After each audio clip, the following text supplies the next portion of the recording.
একটি ছোট গ্রামে এক কৃষকের ধানের গোলায় বাস করত একটি ছোট্ট ইঁদুর। সেখানে তার জন্ম, বেড়ে ওঠা, খেলাধুলা, খাওয়া দাওয়া আর ঘুম সবকিছুই ছিল ওই ধানের গোলার মধ্যেই। ইঁদুরটি ছিল বেশ সুখে ও নিরাপদে। কিন্তু একদিন তার মনে হলো, বাহিরের যে এত সুন্দর দুনিয়া, তা একবার না দেখলে কি চলে? এই ভাবনায় সে গোলা ছেড়ে বেরিয়ে পড়লো অজানার উদ্দেশ্যে। প্রথমে সে গেল কৃষকের রান্নাঘরে। সেখানে ভাতের থালা দেখে আনন্দে আত্মহারা হয়ে খেতে শুরু করলো। কিন্তু হঠাৎ এক বিশাল বিড়াল তাকে দেখতে পেয়ে তেড়ে এলো তার দিকে। ভয় পেয়ে ছোট্ট ইঁদুর দৌড়ে কোনো ক্রম ঘর থেকে বের হয়ে পাশের ফুলের বাগানে গিয়ে আশ্রয় নিল। বাগানের রঙিন ফুল আর প্রাকৃতিক সৌন্দর্যে সে মুগ্ধ হয়ে চলতে চলতে পৌঁছে গেল একটি ফলের বাগানে। সেখানে একটি পেয়ারা গাছের ডালে ঝুলে থাকা পাকা পাকা পেয়ারা দেখে তার লোভ হলো।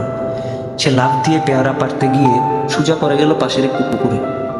পুকুরে থাকা বড় বড় মাছ তাকে দেখে দাওয়া করতে লাগলো। প্রাণপণে সাঁতরে কোনো মতো পারে উঠল। ভয় আর ক্লান্তিতে ভেজা শরীরে এসে কাঁপতে কাঁপতে ফিরে চলল কৃষকের ঘরের দিকে। ফিরে যেতে যেতে ভাবতে লাগলো, আমি যেখানে ছিলাম সেখানেই তো ছিল আমার নিরাপদ জীবন।